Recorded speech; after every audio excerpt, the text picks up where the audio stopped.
Halo sahabat Raja, salam sehat. Selamat berjumpa kembali dalam Dokter Bicara bersama Raja Hospital Cibito. Sahabat Raja, saya Dokter Andri bersama Dokter Ira, spesialis anak. Apa kabar dok? Baik, Dokter Andri. Halo, halo sahabat Rajak.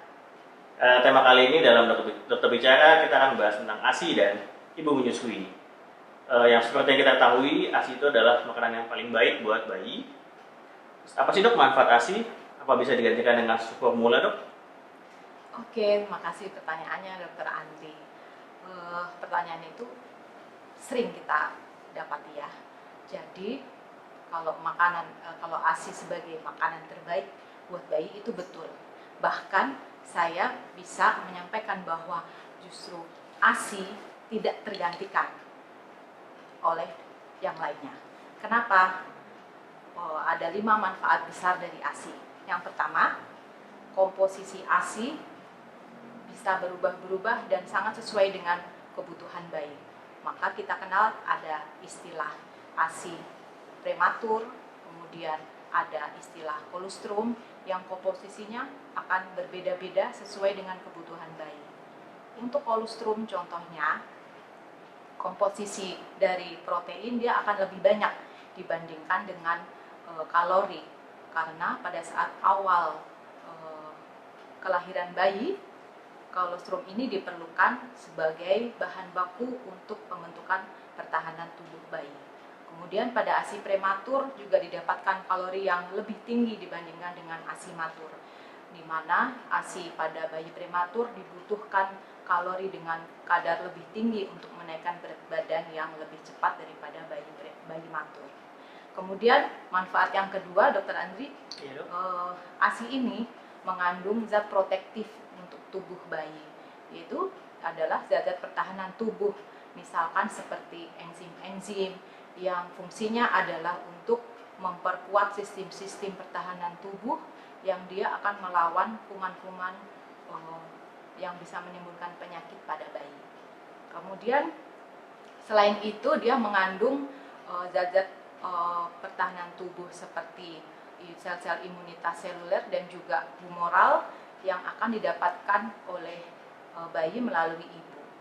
Dan juga ada juga semacam bakteri baik yang hal itu bermanfaat untuk kesehatan pencernaan bayi, di mana dia mengalami masa transisi untuk mendapatkan makanan dari luar.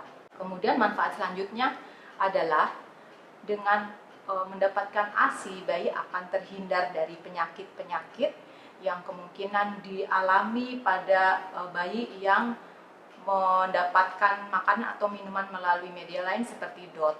Jadi bisa menghindarkan diare, bisa menghindarkan penyakit karies dentis pada gigi, kemudian menghindari kesalahan pembentukan rahang pada bayi. Jadi hal itu sangat bermanfaat buat kesehatannya. Kemudian manfaat selanjutnya, Dokter Andri, adalah ASI ini akan lebih hemat secara ekonomis, karena kita tidak perlu harus membeli susu formula yang harganya semakin hari semakin mahal. Kemudian belum juga harus berulang membelikan DOT buat bayi. Dan juga kalau memang bayi dalam keadaan sehat, kita tidak perlu membawa berobat karena akibat efek samping dari susu formula. Itu manfaat-manfaatnya ya. Jadi banyak dok ya manfaatnya dok ya? Iya, betul. Apa sih dok tips-tipsnya dok buat sahabat Rajak atau buat bunda-bunda di rumah biar ASINya tuh banyak, biar ASINya tuh bagus? Ya, jadi karena kita sudah tahu manfaat ASI yang demikian banyak dan menyeluruh, yang saya katakan tadi bahwa ASI tidak tergantikan, maka dalam diri kita timbul tekad untuk keberhasilan ASI. Jadi yang harus dilakukan tips-tipsnya antara lain, yang pertama,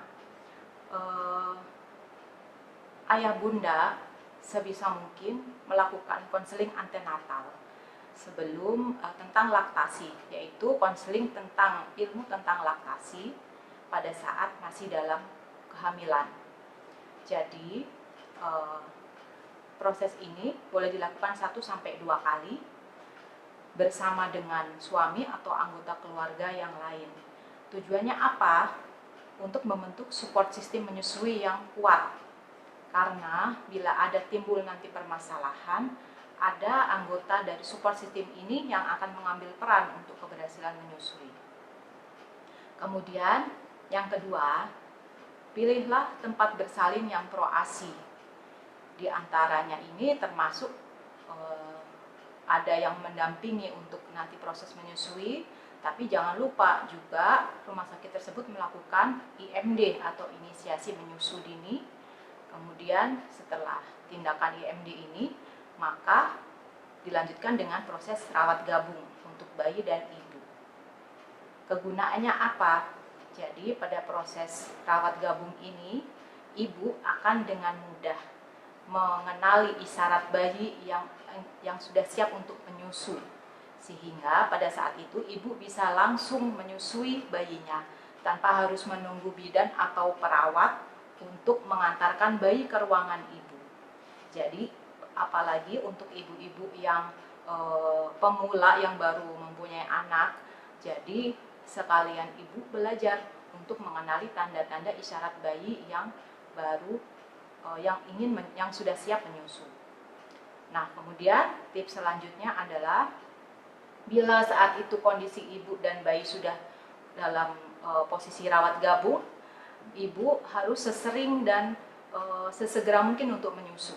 Jadi kalau ada muncul isyarat itu jangan ditunda, jangan tunggu bayi menangis, segera susui. Bila ibu belum bisa atau belum mampu untuk duduk menyusui dengan posisi duduk, ibu bisa melakukannya dengan posisi berbaring. Jadi nanti akan dibantu oleh bidan atau perawat jaga untuk sesegera mungkin menyusui bayi.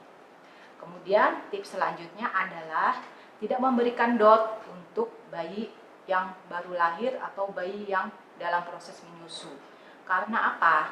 Karena prinsip dasar untuk bayi mendapatkan minuman melalui DOT dengan melalui menetek langsung adalah secara signifikan sangat berbeda bagi proses rahang untuk menyusui dan menyusu lewat botol. Jadi bila hal ini berlanjut terus-menerus akan membuat kebingungan bagi bayi atau yang kita sebut sebagai bingung puting. Sehingga ujungnya dan akibatnya adalah bayi akan menolak untuk menyusu langsung kepada ibu. Dan itu dipastikan gagal proses menyusuinya. Kemudian tips yang terakhir, bila ada permasalahan menyusui, silahkan segera hubungi konselor atau tenaga medis yang lain yang bisa membantu ibu untuk membetulkan atau memperbaiki proses menyusuinya. Mungkin itu, Dok.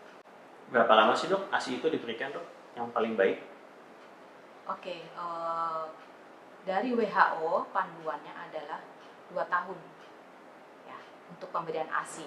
Kalau untuk ASI eksklusif adalah 6 bulan. Eksklusif 6 bulan, terus tapi yang terbaik adalah 2 tahun, Dok, ya? Iya. Sahabat Kajak, demikianlah edisi Dokter Bicara hari ini.